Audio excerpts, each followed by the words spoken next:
know how sometimes it doesn't happen too often in life, but you feel like you're in the right place at the right time? Well, that's how I feel at this moment. All right. Because I really want to support Trevor, and I'm in my own temple, the theater, right? I teach theater at USC and sort of my life. And my uncle was Harvey Rosenberg. Any one of you guys at Beit know who that is? No. I know Beit when they were over at Lake Street in downtown LA. And my uncle was a resident there. And then he worked there. And I heard that the gym was named after him, the Harvey Rosenberg gym. Maybe it's not called that anymore. Anyway, I know Mark and Harriet really well, and it's beautiful to be here in front of you guys.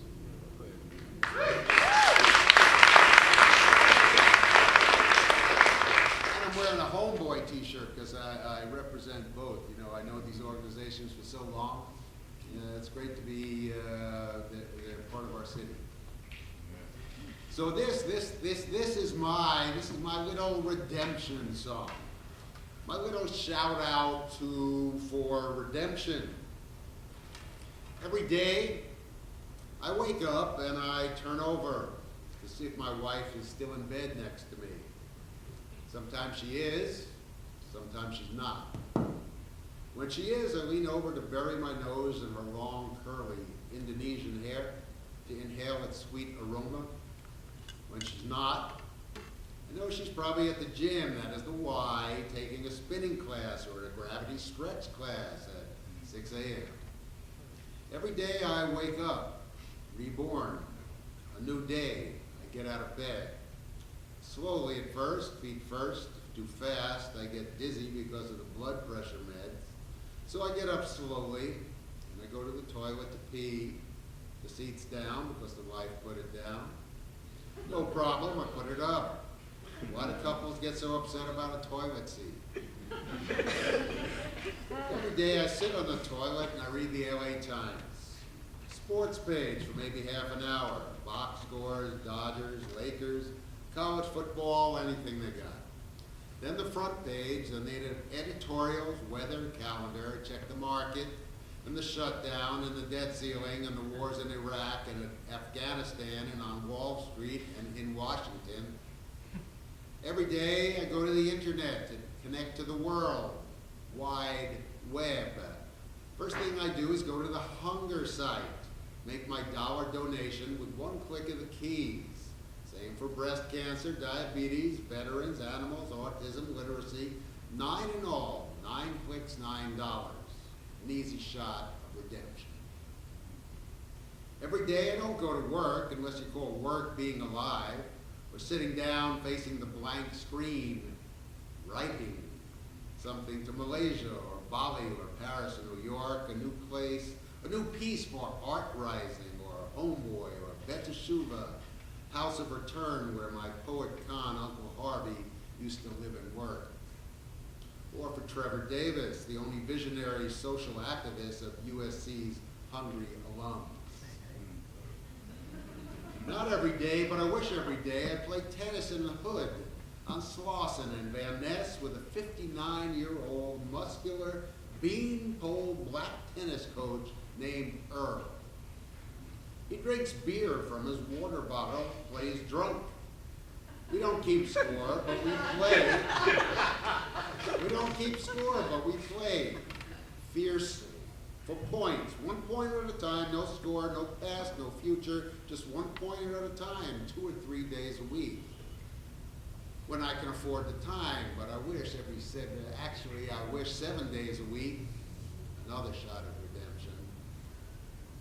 Not every day I do go to work at USC for 28 years, teaching theater classes. I'm getting tired, thinking of retiring. What about you? Thinking of retiring? Good idea, don't you think? Retiring right after the shutdown, at the end of the American empire, when the American dollar will stop being the world's secure currency, and there will be panic and looting in the streets. Every day I remind myself to remember to appreciate life. Not to dwell on what I don't have, but to appreciate what I do. A clear path to redemption. Remember to watch the sun setting over the Pacific Ocean, 90 degrees to the left of the Hollywood sign, off my back deck in Echo Park in LA in the beginning of the 21st century. Every day I remind myself that I have a creative job, a beautiful home, a good marriage, pillars to build a life around. My own home of redemption. No children except my students, public, not personal children. No problem. Every day I think, I worry, I fight, I complain, always vigilant of someone getting the upper hand. Every day I write a new epitaph. Today's is, here lies a man who had a big mouth, but a bigger heart.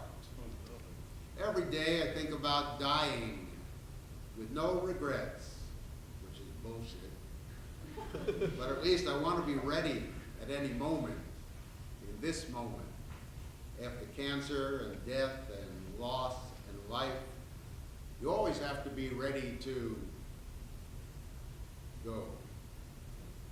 Every day I redeem myself for my crimes of abuse, neglect, impatience, arrogance, judgment, so on, knowing that they will all soon be forgotten, or may be forgotten, or may not be forgotten if you believe in karma.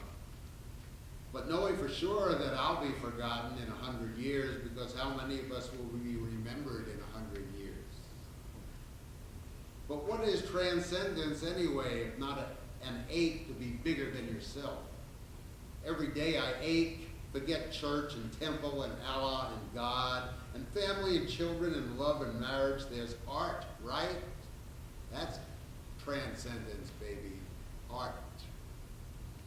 Every night I take my prevention meds. Prevent gout, prevent heart attack, prevent stroke, prevent depression.